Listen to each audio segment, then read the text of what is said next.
अस्सलाम वालेकुम नाज़रीन इकराम। एक मुसलमान की सबसे बड़ी ख्वाहिश ये होती है कि उसे हुस्न ख़ात्मा नसीब हो जाए। यानी जब वो इस ज़िंदगी का इख्तिताम कर रहा हो तो वो या तो कुरान मजीद पढ़ रहा हो या कलमा शहादत का इकरार कर रहा हो या वो मस्जिद में हो या सजदे में हो।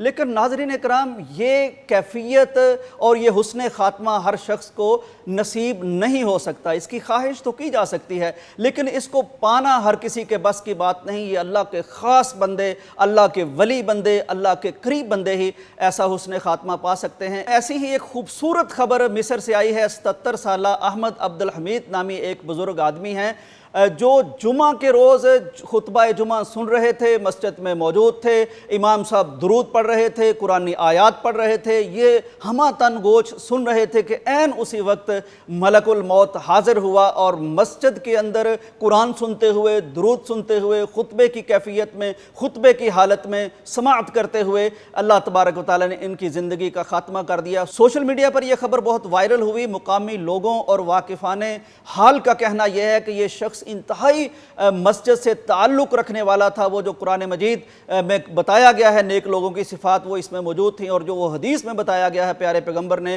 कि रजुलुन क़ल्बुहु मुअल्लकुन बिल मसाजिद, अल्लाह की मखलूक में कुछ लोग ऐसे भी होते हैं जिनके दिल मस्जिद से जुड़े होते हैं, मुतअल्लिक़ होते हैं, अटके होते हैं। तो ये भी एक ऐसा ही शख्स था। अज़ान से पहले मस्जिद में आ जाता, सुन्नतें अदा करता, नवाफिल अदा करता। ये आखिरी दिन भी कहते हैं कोई बीमारी नहीं थी, ये सुबह उठा, अपनी ज़री ज़मीनों की तरफ गया, अपना काम काज निपटाया, बहुत जल्दी में ये मस्जिद में हाज़िर हो गया। जुमा का दिन था, मुबारक दिन था। ये वहाँ बैठा था कि इसी तरह अल्लाह तबारक व तआला ने इसे ऐसा शानदार हुस्न ख़ात्मा नसीब फरमा दिया। नाज़रीन इकराम, ऐसी ही एक ख़बर उर्दन के दारुल हुकूमत अम्मान से सामने आई है। वहाँ यूसुफ मंसूर नामी एक बहुत जय्यद आलिम दीन थे, बहुत मुमताज़ आलिम दीन थे। वो भी अल्लाह के बहुत नेक बंदे थे, हुस्न अखलाक का पैकर थे।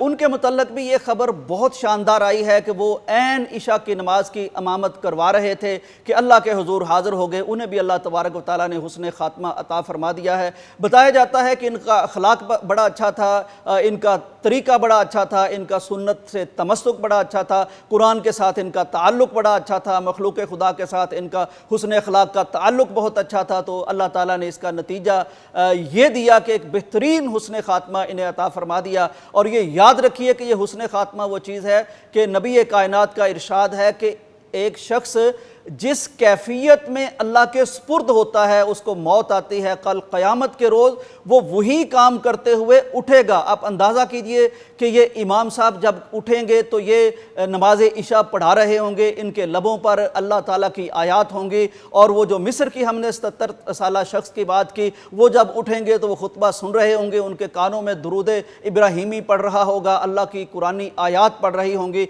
तो बहुत मुबारकबाद के मुस्तहिक ये लोग हमारे लिए एक नमूना भी है, एक एग्जाम्पल भी है कि अगर हमें अच्छा ख़ात्मा चाहिए, हुस्न ख़ात्मा चाहिए, तो फिर हमें ज़िंदगी में इस तरह की चीज़ें लानी होंगी ताकि अल्लाह तबारक व तआला हमें भी एक शानदार ऐसी मौत नसीब फरमाए कि जब हम अल्लाह के हुजूर हाज़िर हो जाएं तो देखने वालों का ईमान ताज़ा हो जाए। इजाज़त दीजिए, अल्लाह हाफ़िज़।